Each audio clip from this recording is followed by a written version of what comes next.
So this is the ultramarine iPhone 16, and today it's going to face off against the 3-year-old iPhone 13 in a speed test comparison to see how much faster it has become.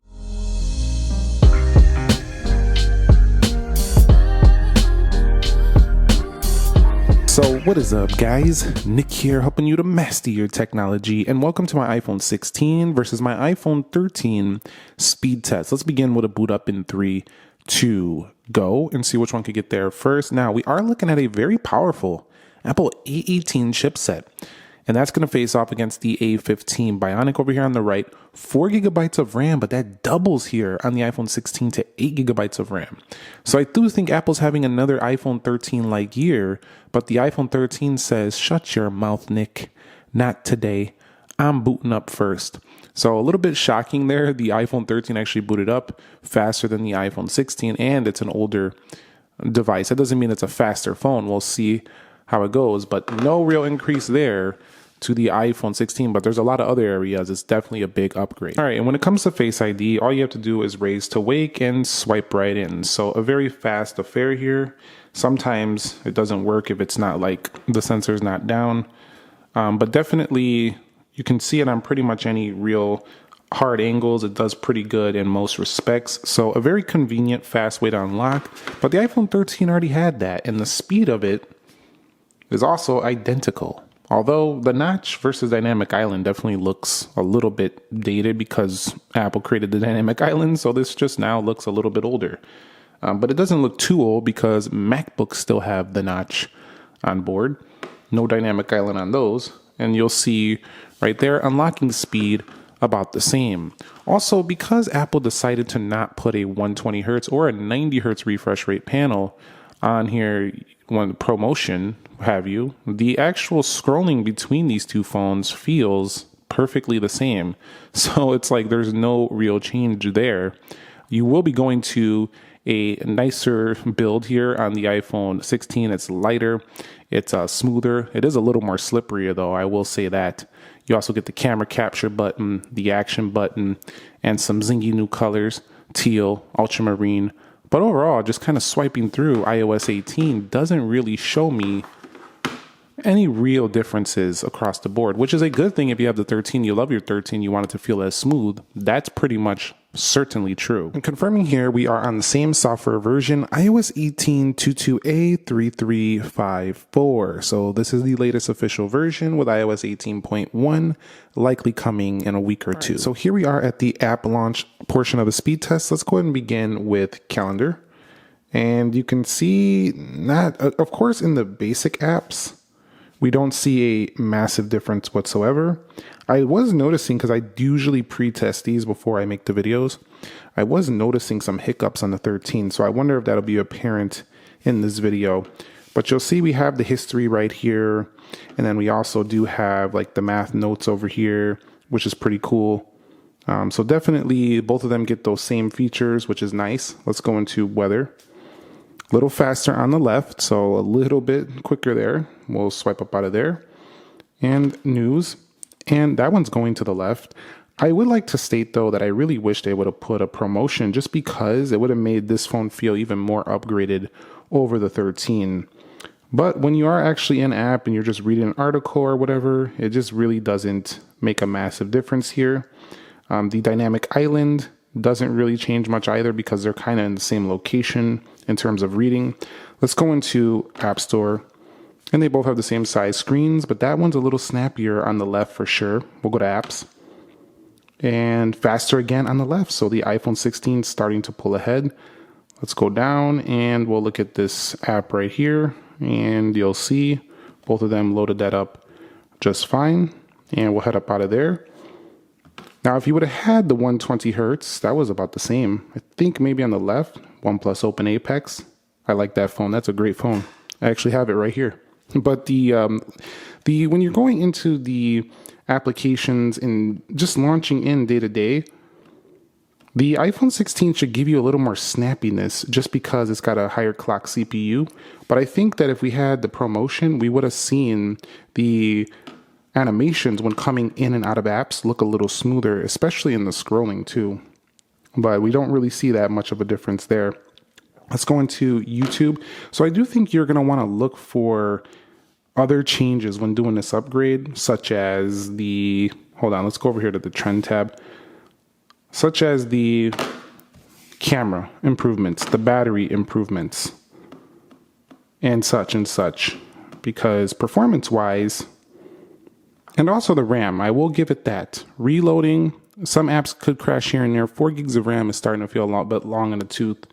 The CPU is more powerful as well on the 16, but I just think for basic use, we had a ribbon on the left. Let's do that again. I think for basic use, I don't think it's going to matter too much until you start power using. That's what I like about the 16 though, is faster there on eBay. What I like about the 16 is I feel like it can be used kind of like a power user phone because it's only like a few percentage points off of the Pro this year. So while it doesn't have the best and latest and greatest, every single feature, it has most of what that has, which really makes it a compelling option, especially the Plus model. If you wanted a larger phone as well, the 16 base regulars are pretty compelling this year. Let's take it into prime video here on both of them, and you'll see a little faster on the left. And of course, with the iPhone 16, you get a little more brightness, so it might be a better screen experience as well, but not by a massive amount. Let's go into Jetpack Joyride. But I do think this is a great upgrade for 13 users because the 13 and these have a lot of similarities. Game mode tweaks on, much faster to launch that game on the left, and there comes a 13. I do think the 16 is a great upgrade though because you're getting better cameras, better battery life, and longer software support. And it's got that same kind of feel that the iPhone 13 had where it's kind of like it's not too far off the Pros. That's kind of how the 13s were to the iPhone 13 Pro that year. So this is, to me, like I said before, it's another 13-like year. All right, guys, so let's take it into Real Racing 3, and we'll see what happens here. And so it looks like the iPhone 16 is in the lead, but by how much? Only a little bit. But again, that's still a pretty decent margin, and I would suspect that in actual gaming performance, the iPhone 16 is going to shine as well. Let's go into Dead Trigger 2. Not that the 13 can't play it, but actually the 13 is not one of my favorite phones for gaming because it doesn't have as large as a battery as like a Max phone. It's more of the regular user phone in my opinion. Casual stuff. You can still do, don't get it twisted, you can still do some of those higher end things, but it's just not the phone I would pick for that, if I was playing heavy games. The 16, though, however, with its A18 chip not being that far behind the Pro, is much better in that respect. Also, much better in like something like rendering out video and stuff like that. I do really appreciate its doubling the RAM because that does help it out a lot. And having a game mode, it makes this phone feel more powerful than ever before. This one also has game mode, but you can just see how much farther ahead it is in the games. So a nice upgrade here if you're looking for a much faster performance in gaming especially. Let's go over here to PUBG Mobile. And CPU, of course, is going to be a little faster day to day. I also find that the iPhone 13 sometimes kind of feels a little slow once in a while when you have a lot of apps open. Usually only in that scenario. If there's a lot of apps open at once, some things can slow down and it can warm up a bit. But for general casual use, it's still very good. You've seen PUBG with a big lead on the iPhone 16. We'll go over here to Speed Test Net. Faster on the left by just a little bit, but still faster. Geekbench 6. Faster on the right due to optimizations. They have not updated this yet. For iPhone 16, you'll see over here, you'll see 3D Mark loads first. And we'll take it over here to the Wildlife Extreme. Swiping out, animation's the same. And iMovie faster for the left. And I would suspect that the render might be faster on the left, but it could be faster on the 13 because these phones are new. They might not have updated these specifically for A18 yet. So we'll see how that goes in the render section.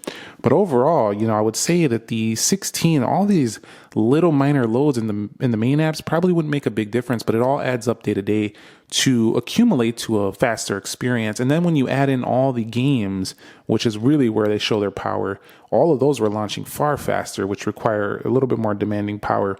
The 16 is just way faster than the iPhone 13, and I think it's a nice upgrade this year for performance, if that's something you care about. And I think that will matter more depending on if you use your phone heavily and you're trying to extend your usage for 3 to 5 years down the line.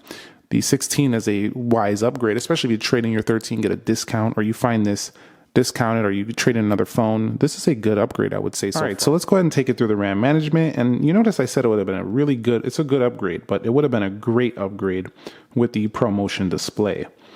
So, and also keep in mind, this phone is kind of similar to a iPhone 15 Pro without the 120 hertz. So if you want a 120 hertz and some of those things I'm saying, you can consider last year's base 15 Pro. That phone is essentially similar to this, but it does have the 120 hertz, a third camera.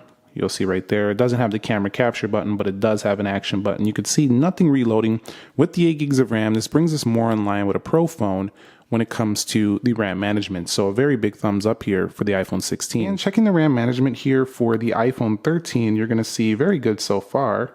This is 4 gigs of RAM. iOS tends to do pretty well when it comes to relaunching apps. But you can see right here, we're getting our first reload in the 4 gigs of RAM only after 8 apps. Another reload, starting to reload. So I hope this shows you that, and you'll see right there, once again, a reload. And we got a little focus peaking there.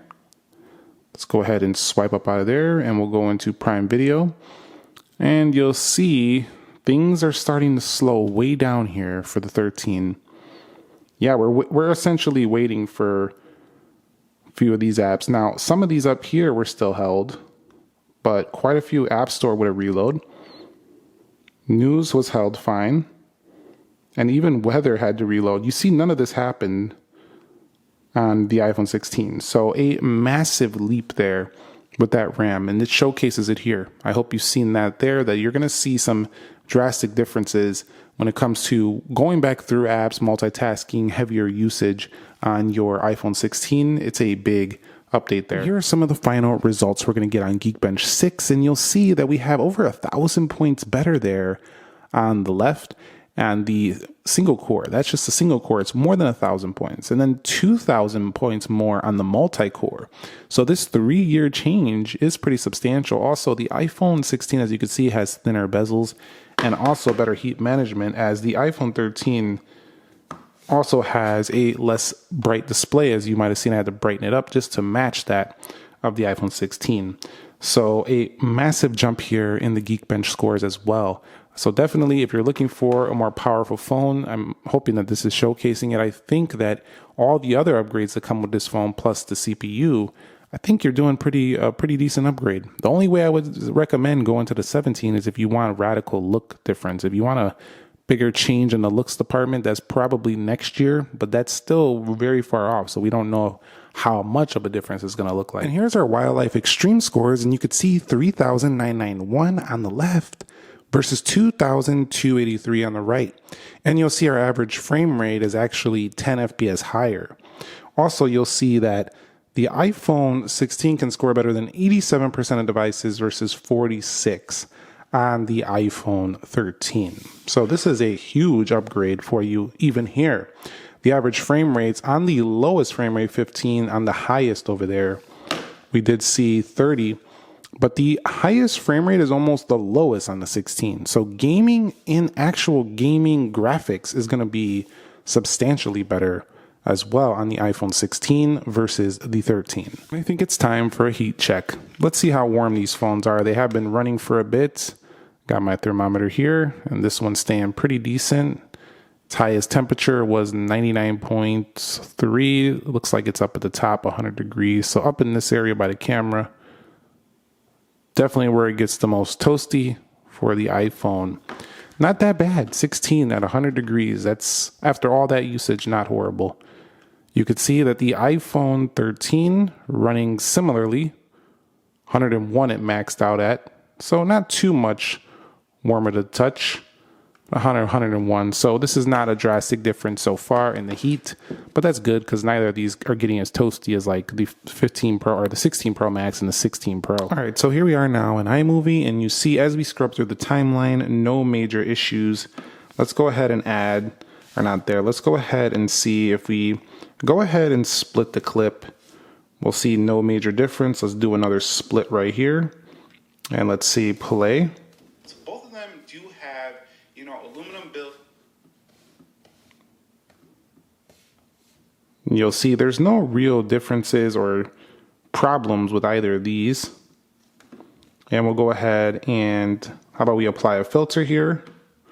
We'll apply a filter on both of them. We'll do this comic one right here. And as you see, everything, that actually looks pretty cool. I wonder if I should do a video like that. Looks like, it literally looks like a comic. That looks pretty amazing. That probably would irritate some of you though. But definitely, you can see timeline performance really good in iMovie. What I'm going to do now is render these out and showcase to you which one is faster. All right, so you've seen this is a 4-minute clip. Let's go ahead and hit save video on both and see which one can export the video faster. Now, the 13 does have the capabilities of doing this quicker due to it having more updates, but we'll see if that CPU pulls ahead of the iPhone 13.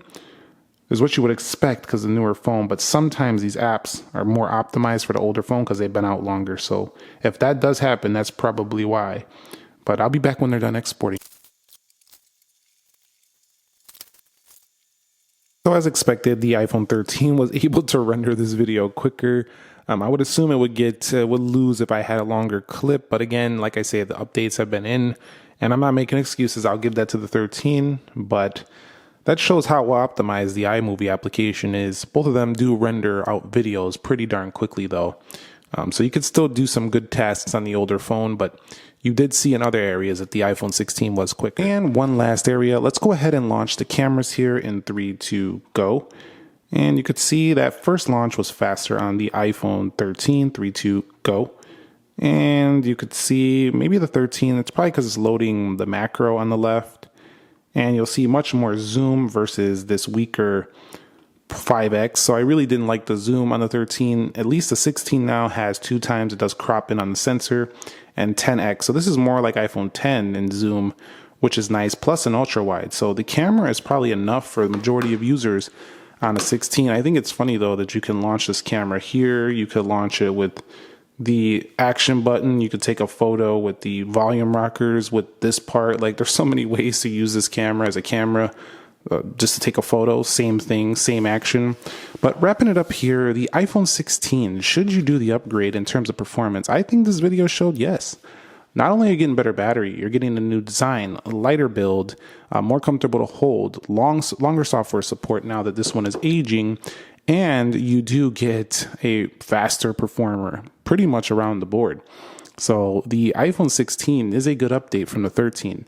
Definitely probably not as much from the 14 with its 6 gigs of RAM or the 15 models for sure. But these older 3+ year iPhones, this is a decent upgrade for sure. That's what I think after testing these two out. So thumbs up if you enjoyed it, subscribe if you haven't already, and let me know any other videos you want to see, speed test comparisons, should you buys. Let me know if you need help on certain other ones I haven't covered down below in the comments. I'll catch you on the next one. Nick here. Be sure to be well, and peace.